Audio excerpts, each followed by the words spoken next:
So last எபிசோட நம்ம பார்த்தது சேர்மேன் சூசைட் பண்ணி இறந்து போயிருப்பாரு. அவர் தப்பு பண்ணிட்டாரு அப்படின்றதெல்லாம் புரிஞ்சுக்கிட்டு அந்த வீடியோட எண்ட்ல அந்த சீக்ரெட் ரூம் எங்க இருக்கு அப்படின்றத நம்ம யூன்ஹோ பக்காவா பிளான் பண்ணி அதை கண்டுபிடிச்சிருப்போம். ஸோ அதுக்கப்புறம் என்ன நடக்குது அப்படின்றத இன்னைக்கான வீடியோல பார்த்துடலாம். இதே நேரம் நமக்கு பல வருஷத்துக்கு முன்னாடி நடந்த பிளாஷ்பேக் சீன்ஸை காட்டுறாங்க. சேர்மேன் கொஞ்சம் எங்க இருக்கும்போது ஃபர்ஸ்ட் டைம் அவருடைய ஃபேமிலியில இருக்கிற எல்லாரையும் இந்த இடத்த கூப்பிட்டு வந்திருப்பார்ல. இனிமே நம்ம எல்லாரும் இதே வீட்டில தான் ஒன்னா இருக்க போறோம் அப்படின்ற மாதிரிலாம் அவர் பேசியிருப்பாரு. அந்த சீக்ரெட் ரூம் யாருக்கும் தெரியாம லிஃப்ட்ல இருக்கிற அந்த பட்டன் எல்லாத்தையுமே ஒரு தனியா வீடியோல ரெக்கார்ட் பண்ணியிருப்பாரு. இப்போ இந்த பிளாஷ்பேக்ல முடிஞ்ச பிரசன்ல தான் காட்டுறாங்க. நம்ம யூன்ஹோனுடைய ஃபேமிலியும் அந்த சீக்ரெட் ரூம்குள்ளே தான் இருக்காங்க. அங்க ஒண்ணுமே இல்லை, இடமே காலியா இருக்கு. கண்டிப்பா இங்க தான் அந்த பணம் இருந்திருக்கணும். யாராவது பிளான் பண்ணி எடுத்திருக்காங்க. எனக்கு என்னமோ அந்த சன்யாங் மேல தான் டவுட்டா இருக்குன்னு சொல்லி ஆன்டிஜோ கரெக்டா கெஸ் பண்ணிடுறாங்க. எல்லாரும் அந்த ரூம்ல இருந்து வெளியே வராங்க. சன்யாங் எதுவும் தெரியாத மாதிரி அப்படியே அமைதியா உட்காந்துருக்காங்க. ஆன்டிஜோ நேரா அவங்க கிட்ட போய், நீ பிளான் பண்ண மாதிரி எல்லாத்தையும் பண்ணிட்டியா?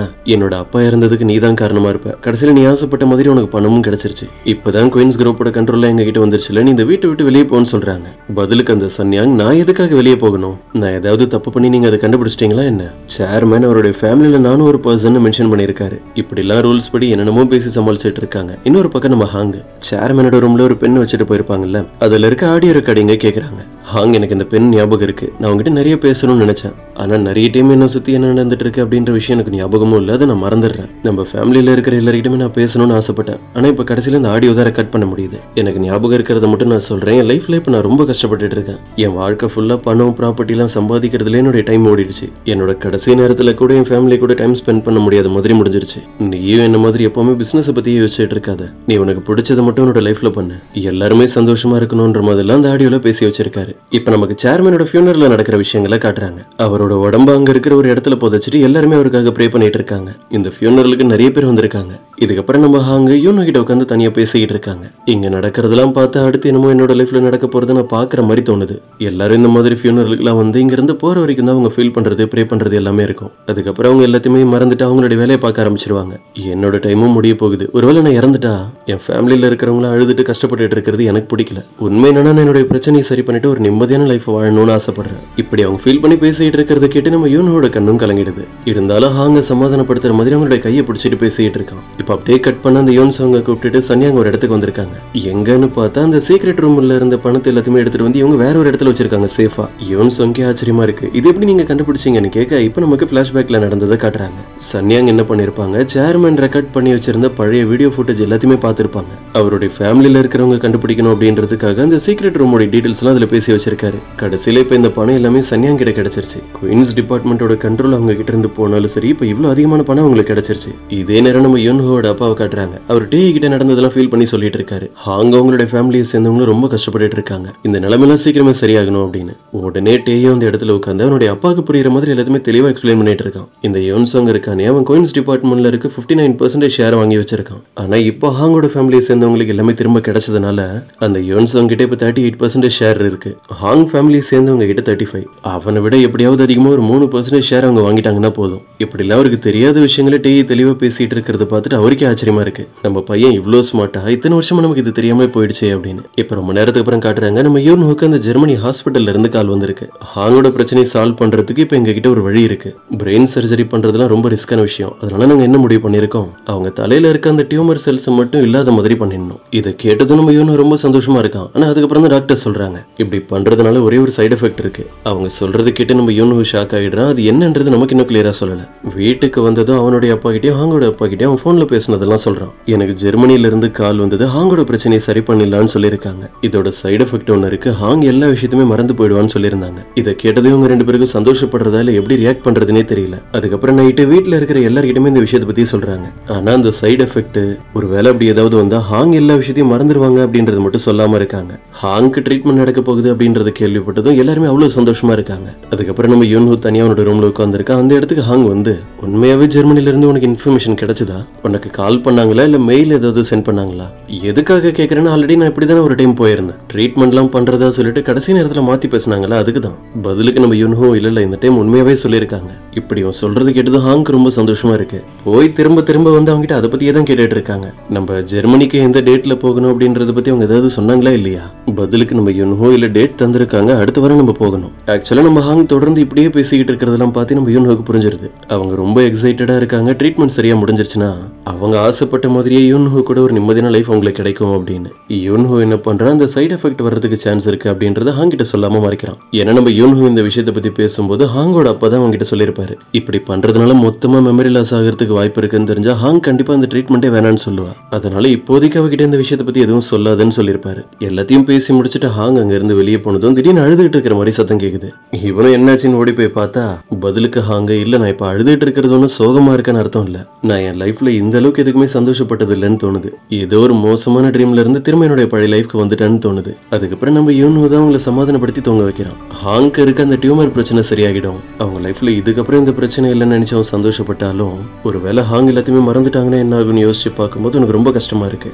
என்ன இருந்தாலும் சரி, இப்ப அவனுடைய ட்ரீட்மெண்ட் தான் முக்கியம், அதை தடுக்க முடியாது. இப்ப அப்படியே கட் பண்ண நெக்ஸ்ட் டே மார்னிங் அவன் தூக்கத்துல இருந்து எழுந்திருக்கும் போது ஹாங் அவங்க கிட்ட கேக்குறாங்க, நீ இந்த 1 வீக் ஆபீஸ்க்கு போக மாட்டேன், லீவ் தானே, நம்ம அவுட்டிங் நிறைய இடத்துக்கு ஒன்னா போய் டைம் ஸ்பெண்ட் பண்ணலாம்னு சொல்றாங்க. அவனும் சரின்னு சொல்றான். அதுக்கப்புறம் என்ன, ஹாங் ஆசைப்பட்ட மாதிரியே இங்க இருக்கிற எல்லா இடத்துக்கும் அவங்களை கூப்பிட்டு போறான். 2 பேரும் போட்டோஸ்லாம் எடுத்துட்டு அந்த ட்ரிப் எல்லாத்தையுமே என்ஜாய் பண்ணிட்டு இருக்காங்க. யூன்ஹோ, நமக்கு மேரேஜ் ஆன புதுசுல நம்ம ஜெர்மனிக்கு மட்டும் தான் ஒன்னா போயிருந்தோம்ல, நான் அந்த டைம்லயும் ஒர்க்ல ரொம்ப பிஸியா இருந்ததுனால நம்ம உடனே அங்க இருந்து வந்துட்டோம். ஆனா இதுக்கப்புறம் அப்படி இல்ல, ட்ரீட்மெண்ட் முடிஞ்ச வந்த அப்புறம் நம்ம நிறைய கண்ட்ரீஸ்க்கு ஒன்னா போறோம் அப்படின்னு உனக்கு ப்ராமிஸ் எல்லாம் பண்ணிட்டு அதுக்கப்புறம் 2 பேருமே உட்காந்து பாட்டுலாம் கேட்டுட்டு இருக்காங்க. யூன்ஹோ, நான் உங்ககிட்ட ஒரு 3 விஷயம் சொல்லணும், இது வரைக்கும் நான் அதை பத்தி உங்ககிட்ட தெளிவா சொல்லாம அதை மறைச்சிருக்கேன்னு வச்சுக்கோ, அப்படி என்ன சீக்ரெட் அதுன்னு கேட்க நம்ம ஹாங்கும் ஃபர்ஸ்ட் விஷயத்த சொல்றாங்க. இந்த MP3 பிளேயர் உனக்கு கிடைச்சது இல்ல, இது என்னோடது தான், இதுல ஹெச்னு போட்டிருக்கு பாரு, நீ சியோல் ஹை ஸ்கூல்ல படிச்சுட்டு இருக்கும் போது தான் உனக்கு இது கிடைச்சது. எனக்கு அந்த ஸ்கூல்ல அன்னைக்கு தான் கடைசி நாள், யூஎஸ்ல போய் படிக்கிறதுக்காக நான் இந்த ஸ்கூல்ல இருந்து டிசியை வாங்கிட்டு அப்பதான் வெளியே நடந்து வந்துட்டு இருந்தேன். அப்ப நான் தடுக்கி கீழே விழுந்து என்னுடைய காலில் அடிபட்டுருச்சு, எனக்காக நீ பேண்டேட்லாம் எடுத்துட்டு வந்து தந்தேன்னு சொல்றாங்க. யூன்ஹோக்கு இப்பதான் தெரியுது. உடனே ஆச்சரியமா, அப்ப அந்த பொண்ணு நீதானான்னு கேட்டுட்டு இருக்கான். பதிலுக்கு நம்ம ஹாங்க, நீ சும்மா சமாளிக்க ட்ரை பண்ணாத, இந்த MP3 பிளேயர் யார்கிட்ட இருந்து உனக்கு கிடைச்சதுன்னு ஞாபகம் இல்ல, அன்னைக்கு தானே நீ சொன்ன, இப்ப நான் உங்ககிட்ட கோவமா பேசிடக்கூடாது அப்படின்றதுக்காக தான் இப்படி எல்லாம் சமாளிக்கிறேன். ஆனா நீ பயப்படாத, இப்ப நான் பழைய ஹாங் கிடையாது. இத பேசி முடிச்சதுக்கு அப்புறம் நம்ம ஹாங்க, அந்த யோன்சாங்க நீங்க என்கிட்ட ஒரு விஷயம் சொன்னான், ஒரு டைம் நான் தண்ணியில மாட்டி முழுகிட்டு இருக்கும்போது அவன் தான் வந்து என்ன காப்பாத்துறானா, நாங்க 2 பேருமே லைஃப்ல அன்னைக்கு தான் ஃபர்ஸ்ட் டைம் மீட் பண்ணணும் அவன் சொன்னான்னு சொல்ல நம்ம யூன்ஹோ தான் கடுப்பாகிறான். ஹாங் இப்படி இந்த விஷயத்தை பத்தி பேசிக்கிட்டு இருக்கிறது உனக்கு ஸ்ட்ரைக் ஆகல போல இருக்கு, அந்த யோன்சாங் சொன்னதெல்லாம் நீ ஒன்னும் சீரியஸா எடுத்துக்காதுன்னு சொல்லி அவன் பேரை சொல்லி கத்திட்டு இருக்கான். உடனே நம்ம ஹாங்க, இல்ல நம்ம 2 பேரும் லைஃப்ல ஒன்னா மீட் பண்ணதை தான் நான் ரொம்ப ஸ்பெஷலா பாக்குறேன், அன்னைக்கு நீ எனக்கு பேண்டேட் தரும்போது என்னோட கண்ணுக்கு ரொம்ப ஹேண்ட்ஸமா தெரிஞ்ச, இப்படி ஒரு பையன் நம்ம ஸ்கூல்ல படிக்கிறானா, அன்னைக்கு நான் அந்த ஸ்கூலை விட்டுட்டு வேற இடத்துக்கு போறது நினைச்சு ரொம்ப ஃபீல் பண்ணேன்னு சொல்றாங்க. பதிலுக்கு நம்ம யூன்ஹோ ஹாங்க பார்க்கும்போது நடந்த விஷயங்கள் எல்லாத்தையுமே சொல்லிட்டு இருக்கான். ஃபர்ஸ்ட் டைம் நான் உன்னை பார்க்கும்போது ரொம்ப இம்ப்ரெஸ் ஆகிட்டேன், என்னோட ட்ரீம் கேர்ளை நான் கண்டுபிடிச்சிட்டேனே முடிவு பண்ணிட்டேன். அடுத்த நாள் நான் ஸ்கூல் கேம்பஸ்ல எல்லா இடத்துலயுமே உன்னை தேடி பார்த்தேன், என்னால உன்னை கண்டுபிடிக்கவே முடியல, உன்னோட பேரு அப்புறம் டீடைல் எதுவுமே எனக்கு தெரியாது. ஆனா நம்ம 2 பேரோட ஃபேட் எப்படி இருக்கு பாரு, கடைசியில நம்ம ஒன்னும் சேர்ந்துட்டோம், நம்ம மேரேஜ் நடந்து அதுக்கப்புறம் 2 பேரும் டிவோர்ஸ் பண்ணி இப்ப நம்ம 2 பேரும் திரும்ப நமக்கு பிடிச்ச மாதிரி லவ் பண்ண ஸ்டார்ட் பண்ணிட்டோம். ஹாங்காவும் பிரசன்ட் பண்ணிருந்த அந்த ரிங்க கையில தான் போட்டிருக்காங்க, அதை யூன்ஹோகிட்டையும் காட்டுறாங்க. நீ என்ன ப்ரப்போஸ் பண்ணிருந்த மாதிரியே நம்ம 2 பேருக்கு நடுவில் டிவோர்ஸ் இருந்ததில்ல, அதை கேன்சல் பண்ணிடலான்னு முடிவு பண்ணிட்டேன். இதை கேட்டதும் நம்ம யூன்ஹோ ரொம்ப எமோஷனல் ஆகி அவங்களை ஹக் பண்ணிட்டு சொல்றான். அப்புறம் எப்பயாவது திடீர்னு ஒரு நாள் நீ மேல கோவமா இருக்குன்னு சொல்லி இது எனக்கு ரிட்டர்ன் பண்ணிடக்கூடாது, அதெல்லாம் நான் கண்டிப்பா தரமாட்டேன்னு ஹாங்கும் சொல்றாங்க. இவனும் பதில கேட்கறான், ஒருவேளை நம்ம 2 பேருக்கு நடுவில் சீரியஸான சண்டை வந்து நீ மேல பயங்கர கோவத்துல இருந்தாலும் ரிட்டர்ன் பண்ணக்கூடாது. ஹாங்கும் கன்ஃபார்ம் என்ன நடந்தாலும் சரி நான் உனக்கு இது ரிட்டர்ன் தரமாட்டேன்னு சொல்றாங்க. இப்ப எல்லாரோட லைஃப்லயுமே எல்லாமே சரியா நடக்க ஆரம்பிச்சிருச்சு. என்ன நடக்க போகுதுன்னே தெரியாததுனால ஹாங் சந்தோஷமா இருக்காங்க. அவங்க எல்லாத்தையும் மறந்து போயிடுவாங்களோன்னு இவன் அதே நினைச்சு ஃபீல் பண்ணிட்டு இருக்கான். இப்ப அப்படியே கட் பண்ண நமக்கு அந்த கிரேஸை தான் காட்டுறாங்க. சன்னி அங்க மீட் பண்ணி அவங்க வேலை செஞ்சதுக்கான ஷேர் வாங்கிட்டு போலான்னு வந்திருக்காங்க. நான் அவங்க கிட்ட பணம் கேட்டா நீங்க தர மாட்டீங்கன்னு தெரியும், எல்லாரும் என்ன இப்படிதான் ஏமாத்திக்கிட்டே இருக்கீங்க, ஆனா இப்ப நீங்க முடியாதுன்னு சொல்லாம நான் கேட்டது தந்துதான் ஆகணும். நீங்க 2 பேரும் பிளான் பண்ணி என்னெல்லாம் பண்ணிருக்கீங்கன்ற எல்லா விஷயமும் எனக்கு தான் தெரியுமே. வேற வழி இல்லாம சன்னியாங்க ஒரு பேங்க் பாஸ்புக் எடுத்து அவங்க கிட்ட தராங்க. இதுல நீ எதிர்பார்க்கிற மாதிரி நிறைய பணம் இருக்கு, ஆனா என்னோட பெர்மிஷன் இல்லாம நீ அதை எடுத்து யூஸ் பண்ண முடியாது. எனக்கு உன் மேல நம்பிக்கை வர்ற மாதிரி நீ ஏதாவது பண்ண முடியுது, நான் கண்டிப்பா அந்த பணத்தெல்லாம் உனக்கு தருவேன். இதெல்லாம் கேட்கிற கிரேஸுக்கு தான் செம கடுப்பாகுது. இப்ப அப்படியே கட் பண்ண நமக்கு யூன்ஹோட அம்மாவை காட்டுறாங்க. ஹாங்கோட ஃபேமிலியை சேர்ந்தவங்க அவங்களுடைய ஊருக்கு போறதுக்காக ரெடி ஆகிட்டு இருக்காங்க. அதனால அவங்களுக்கு நிறைய டிஷ்லாம் ரெடி பண்றதுக்கான வேலையை பண்ணிட்டு இருக்காங்க. இந்த இடத்துக்கு ஒரு சிவனும் இங்க இருக்கிற ஃபுட்லாம் பார்த்துட்டு என்ன இவ்வளவு இருக்கு, இதை ரெடி பண்ணி முடிக்கிறதுக்கு எவ்வளவு டைம் எடுக்கணும் தெரியல அவங்க பேசிக்கிட்டு இருக்கும் போதே கரெக்டா டே அந்த இடத்துக்கு வராங்க. நான் உங்களுக்கு ஹெல்ப் பண்றேன்னு ஸ்டார்ட் பண்ணவங்க எல்லா வேலையுமே டக்கு டக்குன்னு முடிச்சிடுறாங்க. இதெல்லாம் பார்க்கும்போதே அவங்க 2 பேருக்கும் ஆச்சரியமா இருக்கு. அதுக்கப்புறம் சிவன் அவங்களுடைய ஃப்ரெண்ட்ஸ் கிட்ட போய் இங்க நடந்ததெல்லாம் சொல்லிட்டு இருக்காங்க. அந்த டேக்கு குக்கிங் சம்பந்தப்பட்ட வேலை எல்லாம் சரியா வராதுன்னு நினைச்சேன், ஆனா அவங்க அதுக்கான வேலையெல்லாம் பண்றதை பார்க்கும்போது ஏதோ செஃப் ரெடி பண்ற மாதிரி இருந்தது. அது மட்டும் மட்டும் இல்லாம அந்த பொண்ணு டேய் ரொம்ப தைரியமான பர்சன்ன்றது இப்பதான் எனக்கு புரிஞ்சதுன்னு சொல்றாங்க. என்ன நடந்திருக்குன்னா டேய் அந்த வேலையெல்லாம் செஞ்சுக்கிட்டு இருக்கும்போதே ஹாங்கோட அம்மா அந்த இடத்துக்கு வந்திருப்பாங்க. நீ எதுக்கு இதெல்லாம் பண்ணிட்டு இருக்க, நீ இப்படிலாம் எங்க ஃபேமிலிக்காக கஷ்டப்பட்டு ஒர்க் பண்றதெல்லாம் பார்த்து நான் இம்ப்ரெஸ் ஆகிடுவேன், நம்ம எல்லாருமே திரும்ப பழைய மாதிரி ஒன்னா இருப்போம் நினைச்சிட்டியான்னு கேக்குறாங்க. பதிலுக்கு நம்ம டேய் நான் அப்படிலாம் ஆசைப்படவே இல்லை, நான் கொஞ்ச நாள் தான் இங்க இருப்பேன், அதுக்கப்புறம் என்னோட வேலையெல்லாம் முடிஞ்சு நானே இங்க இருந்து போயிடுவேன்னு சொல்றாங்க. ஆக்சுவலா டேய் ஸ்டார்டிங்ல இருந்தே இவங்கள அம்மான்னு சொல்லி தான் கூப்பிடுவாங்க. இப்போ அவங்க அதே மாதிரி பேசிக்கிட்டு இருக்காங்களா, இது ஹாங்கோட அம்மாவுக்கு சுத்தமா பிடிக்கல. நீ நான் அம்மான்னு சொல்லி எல்லாம் கூப்பிடாதுன்னு கத்திட்டு இருக்காங்க. ஆனா எனக்கு உங்களை அப்படி சொல்லி கூப்பிட்டுதான் பிடிச்சிருக்கு. என்னோட லைஃப்ல ஃபர்ஸ்ட் டைமா உங்களை தான் என்னோட அம்மான்னு சொல்லி கூப்பிட்டுருக்கேன். ஏன்னா நம்ம முன்னாடியே பார்த்திருப்போம் டேயும் ஆர்ஃபனேஜ்ல கஷ்டப்பட்டு தான் வளர்ந்துருப்பாங்க, அவங்களுக்குன்னு யாரும் கிடையாது. இதை பத்திலாம் சிவன் அவங்களோட ஃப்ரெண்ட்ஸ் கிட்ட பேசிக்கிட்டு இருக்கும்போது கரெக்டா அந்த இடத்துக்கு நம்ம ஹாங் வராங்க. ஹாங் வந்து பார்க்கும்போது சிவனோட ஃப்ரெண்ட்ஸ் நகத்துல ஏதோ கலர் பண்ணிட்டு உட்காந்துருக்காங்க. இது என்ன நெயில் பாலிஷா இல்ல என்ன இதுன்னு கேட்க சிவனும் பதிலுக்கு இல்ல இது அப்படி சொல்ல முடியாது, இது கொஞ்சம் டிஃப்ரெண்டா இருக்கும். இந்த கலர் மட்டும் உங்களோட கையில வருஷம் ஆரம்பிக்கிறதுக்கு அப்புறம் வர ஃபர்ஸ்ட் ஸ்னோஃபால் வரைக்கும் இருந்ததுன்னு வைங்க, நம்ம ஃபர்ஸ்ட் லவ் சக்சஸ் ஆகிடும் நிறைய பேர் நம்புறாங்க. இங்க உட்கார்ந்து இருக்காங்களே என்னோட ஃப்ரெண்டு, அவங்களோட ஃபர்ஸ்ட் லவ் எப்படியாவது சக்சஸ் ஆகணும் அப்படின்றதுக்காக தான் அவங்களும் இதெல்லாம் பண்ணிட்டு இருக்காங்க. உடனே அந்த பொண்ணு ஆமாமா இப்பதான் எனக்கு அதுக்கான சரியான சான்ஸ் கிடைச்சிருக்கு, நீ கொஞ்ச நேரம் வாயை மூடிட்டு சும்மா ரெண்டு சிவன் சொன்னாலும் அவங்களோட ஃப்ரெண்டு கேட்க மாட்டாங்க. உடனே அந்த பொண்ணு நம்ம ஹாங்க பார்த்து இதனால உங்களுக்கு எந்த பிரச்சனையும் வராதுன்னு நினைக்கிறேன், ஏன்னா உங்களுக்கும் யூன்ஹுக்கும் தான் டிவோர்ஸ் ஆகி ரெண்டு பேரும் பிரிஞ்சிட்டீங்கல்ல. ஆக்சுவலா இவங்களுடைய ஃபர்ஸ்ட் லவ் நம்ம யூன்ஹு தான் போல இருக்கு, அவனை பத்தி தான் இவ்வளவு நேரம் பேசிட்டு இருந்திருக்காங்க. அவன் ஹை ஸ்கூல் படிக்கும் போதெல்லாம் என்கிட்ட நல்லா பேசுவான், எப்பவும் எனக்காக நிறைய ஃபுட்டு ஸ்நாக்ஸ் எல்லாம் வாங்கிட்டு வந்து தருவான். உடனே சிவனும் அவங்க கூட இருக்கிற ஃப்ரெண்டும் புரியாம பேசாத, நீ அந்த இடத்துக்கு வர எல்லாருடைய சாப்பாடையும் வாங்கி சாப்பிட்டுறேன்னு ஒரு கம்ப்ளைண்ட், அதனாலதான் யூன்ஹு போனா போக்கிட்ட உனக்காக ஸ்நாக்ஸ் எல்லாம் வாங்கிட்டு வந்து கொடுத்தான். இங்க நடக்கிறதெல்லாம் பார்த்து டென்ஷனான நம்ம ஹாங்கு அவங்க கையை நீட்டி அவங்க கையில இருக்கிற அந்த வெட்டிங் ரிங்கையும் காட்டுறாங்க. என்னோட நகத்திலேயே அதை கலர் பண்ணுங்கன்னு சொல்றாங்க. இப்ப ரொம்ப நேரத்துக்கு அப்புறம் காட்டுறாங்க ஹாங் வெயிட் பண்ணிட்டு இருக்கிறது யூன்ஹு வரணும்ன்றதுக்காக தான். அவங்க நினைச்ச மாதிரியே அவனும் வந்துடுறான். அவன் காரை விட்டு இறங்கி வரும்போதே இவங்க நகத்துல கலர் பண்ணிருக்கிற அதுதான் காட்டுறாங்க. அவங்கிட்ட என்ன கலர் பண்ணி வச்சிருக்க, இந்த ஊர்ல இருக்கிறவங்க சொன்னதை கேட்டு பண்ணிட்டியான்னு கேக்குறான். இல்ல அவங்க எல்லாரும் பேசிட்டு இருந்ததை கேட்கறதுக்கு ரொம்ப நல்லா இருந்தது, அதான் சும்மா ட்ரை பண்ணி பார்த்தேன். இந்த வருஷத்தோட ஃபர்ஸ்ட் ஸ்னோஃபாலை பாக்குறதுக்கு நான் இருப்பேனா அப்படின்றதே டவுட்டா இருந்தது. ஆனா இப்ப நான் பயப்படுற மாதிரி எதுவும் இல்லை, எல்லாமே சரியா நடந்துட்டு இருக்குல்ல. அதே மாதிரி ஸ்னோஃபால் ஆகிற வரைக்கும் என்னோட நகத்துல இந்த கலர் இருந்தா அதுவும் நல்லது இல்ல. என்னோட ஃபர்ஸ்ட் லவ் சக்சஸ் ஆகிடும்னு சொல்றாங்க. இதை கேட்கும்போது நம்ம யூன்ஹுக்கு ஒரே குழப்பமா இருக்கு. நீ இன்னொன்னுடைய ஃபர்ஸ்ட் லவ் ஞாபகம் வச்சுக்கிட்டு அதை பத்தி என்கிட்ட பேசிக்கிட்டு இருக்க, அன்னைக்கு சொன்னிய பஸ்ல உட்கார்ந்து இருக்க ஒரு பர்சனை தூரத்துல இருந்து பார்த்தா அவன் தான் அவனுடைய ஃபர்ஸ்ட் லவ்னு, அவனை நினைச்சு நீ இன்னுமா ஃபீல் பண்ணிட்டு இருக்க, அவன் மட்டும் என் கையில கிடைச்சான்னு வை. யூன்ஹுவை கடுப்பேத்தணும் அப்படின்றதுக்காகவே நம்ம அங்க அவனை எதுக்கு நீ திட்டுற, சீக்கிரம் ஸ்னோஃபால் வந்தா ரொம்ப நல்லா இருக்கும், என்னோட ஃபர்ஸ்ட் லவ் எனக்கு திரும்ப கிடைச்சிரும்னு சொல்லிட்டு சிரிச்சுட்டே அங்க இருந்து போயிட்டு இருக்காங்க. அவனை பத்தி தான் இவ்வளவு நேரம் அவங்க பேசிக்கிட்டு இருக்காங்க அப்படின்றது நம்ம யூன்ஹுக்கு தெரியாதுல்ல. ஹாங் நீ ரொம்ப ஓவரா பண்ணிட்டு இருக்க, இப்பதான் நம்ம லைஃப்ல எல்லா பிரச்சனையும் சரியாகி நம்ம பழைய மாதிரி இருக்கும். நான் உனக்காக ரிங்லாம் தந்து ப்ரப்போஸ் பண்ணிருக்கேன், நீ இப்போ உன்னோட ஃபர்ஸ்ட் லவ் பத்தி எங்கிட்ட சொல்லிட்டு இருக்க அப்படின்னு அவன் பாட்டுக்கு கத்திட்டு இருக்கா. நம்ம ஹாங் சிரிச்சுட்டே அந்த பக்கம் நடந்து போயிட்டு இருக்காங்க.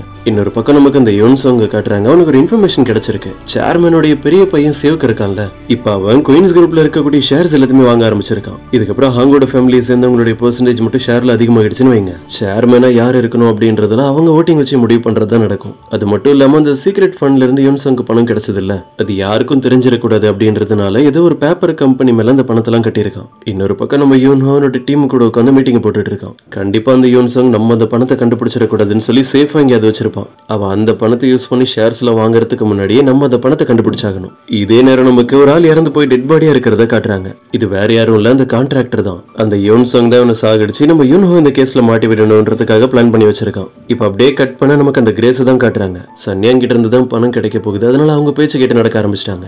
நேரா ஊருக்கு வந்து யூன்ஹோட அம்மா அப்புறம் ஹாங்கோட அம்மா ரெண்டு பேர்கிட்ட இப்படி ஃப்ரெண்ட்லியா பேசிட்டு அவங்களை பக்கத்துல இருக்க ஒரு இடத்துக்கு கூப்பிட்டு போயிட்டு அவங்களுக்கு ஐஸ் வைக்கிற மாதிரி பேசி நம்ம ஹாங்கோட விஷயத்தெல்லாம் கேட்டு தெரிஞ்சுக்கிறாங்க. அதாவது இந்த வாரம் நம்ம ஹாங் ஜெர்மனிக்கு போக போறாங்க, அவங்களுடைய ட்ரீட்மெண்ட் அங்க ஆரம்பிக்க போகுது அப்படின்னு. இன்னொரு பக்கம் நமக்கு ஆண்ட் ஜோ காட்டுறாங்க. அவங்க அப்படியே நடந்து போயிட்டு இருக்கும்போது ஆப்போசிட்ல பார்த்தா அந்த சாங் வராரு.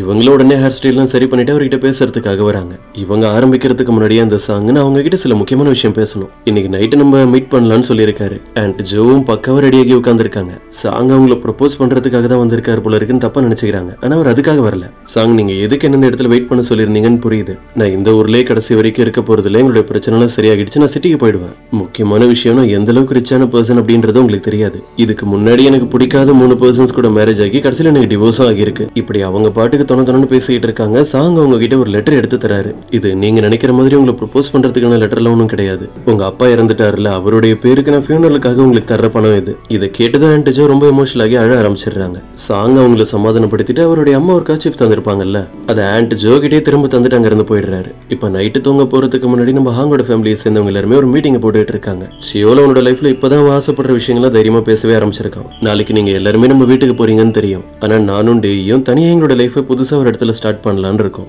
இத்தனை வருஷமாகி நான் உங்க சப்போர்ட்ல தானே இருக்கேன், இதுக்கப்புறம் நானே என்ன பாத்துக்கிறேன்னு சொல்றான். இவன் இப்படி பேசிட்டு இருக்கிறத பார்த்துட்டு நம்ம ஹாங்கோ ஆமா நானும் உங்க கூட இப்போ வீட்டுக்கு வரல, நான் யூனோட பிளாட்ல தான் தங்க போறேன். நாங்க ஜெர்மனி போறதுக்கான வேலை இருக்கு, அங்க இருந்து ஏர்போர்ட் ரொம்ப பக்கத்துல வந்துரும்ல. உண்மை என்னன்னா அங்க இருந்து ஏர்போர்ட்டுக்கு போறது தூரம், இருந்தாலும் இப்படி சொல்லிட்டு இருக்காங்க. இப்படி இவங்க எல்லாரும் பேசுறத பார்த்து தான் ஹாங்கோட அப்பாவும் அம்மாவும் புரிஞ்சுக்கிறாங்க. குழந்தைங்க எப்பவுமே நம்ம பக்கத்திலே இருக்கணும்னா நம்ம ஆசைப்படக்கூடாது. சரி உங்களுக்கு என்ன தோணுதோ பண்ணுங்க, நீங்க சந்தோஷமா இருந்தா அதுவே போதும்னு சொல்லிடுறாங்க. இப்ப அப்படியே கட் பண்ண அந்த சன்யாங் கிட்ட கிரேஸ் வந்து அவங்களுக்கு தெரிஞ்ச இன்ஃபர்மேஷன் எல்லாத்தையுமே சொல்லிட்டு இருக்காங்க. அந்த டே யூஎஸ்ல இருந்து வந்து திரும்ப அந்த ஜெயில் கூடவே சேர்ந்துட்டாங்க. அதே மாதிரி அந்த ஹாங்க்கு இன்னும் ஒரு வாரத்துல ஜெர்மனில ட்ரீட்மெண்ட் ஆரம்பிக்க போறாங்க. இப்படி அவங்க பேசிட்டு இருக்கிறது அந்த யோன்சங் வரை கேட்டுறான். இது கேட்டது அவனுக்கு ஒரு மாதிரி சந்தோஷமா தான் இருக்கு. கிரேஸ் அங்க இருந்து போகும்போது அவங்களை கூப்பிட்டு தனியா பேசிட்டு இருக்கான். ஜெர்மனில எந்த ஹாஸ்பிட்டல்ல அவங்களுக்கு ட்ரீட்மெண்ட் நடக்க போகுது, அவங்க எப்ப அங்க போக போறாங்கன்றதுல எனக்கு கண்டுபிடிச்சு சீக்கிரம் சொல்லுங்க அப்படின்னு. இப்ப நைட் டைம் நம்ம ஹாங்க தான் காட்டுறாங்க. விண்டோ வழியா அப்படியே வானத்தை தான் வேடிக்கை பார்த்துட்டு இருக்காங்க.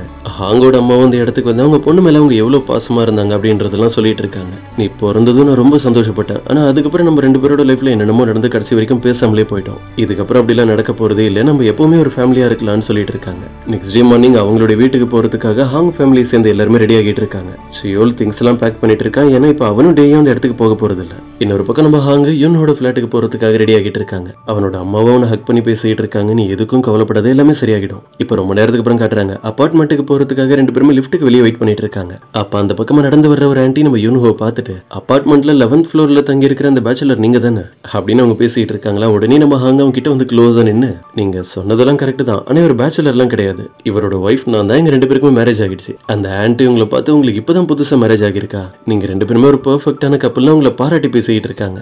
ஹாங்க்கு இப்பதான் சந்தோஷமா இருக்கு. சிரிச்சுட்டே அவங்களோட ஃபிளாட்டுக்கு வந்ததுக்கு அப்புறமும் கூட யூனோ கிட்ட இதை பத்தி தான் சொல்லிட்டு இருக்காங்க. நம்ம ரெண்டு பேருமே இப்பதான் மேரேஜ் பண்ண புது கப்பல்ஸ்னு சொன்னாங்க பாத்தியா, அவங்க இதுக்கப்புறம் இந்த அபார்ட்மெண்ட்ல இருக்கிற எல்லார்கிட்டும் போய் சொல்லிடுவாங்க 11th ஃப்ளோர்ல இருந்த அந்த பையன் பேச்சுலர் இல்ல, அவன் பாக்குறதுக்கு ரொம்ப அழகா இருந்த ஒரு பொண்ணை மேரேஜ் பண்ணிக்கிட்டான் அப்படின்னு. இனிமே நம்ம புதுசா மேரேஜ் ஆன கப்பல் மாதிரி தான் எல்லா இடத்துலயும் நடந்துக்க போறோம். நம்ம யூனுக்கு அதை பத்தி தெரியல, ஏன்னா இப்போ வரைக்கும் அப்படி அவன் இருந்தது இல்ல.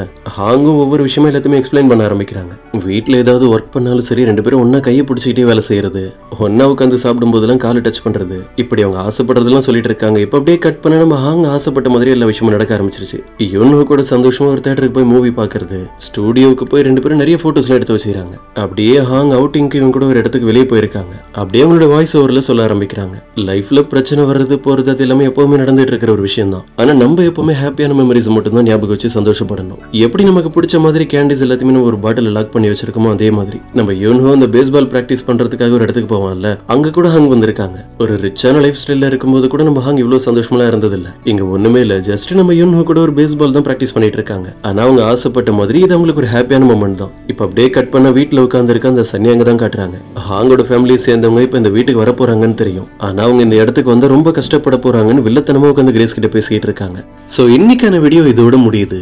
இது உங்களுக்கு பிடிச்சிருக்கும் நம்புறேன். அப்படி பிடிச்சிருந்தா மறக்காம உங்களுடைய ஃப்ரெண்ட்ஸ்க்கும் ஷேர் பண்ணிடுங்க.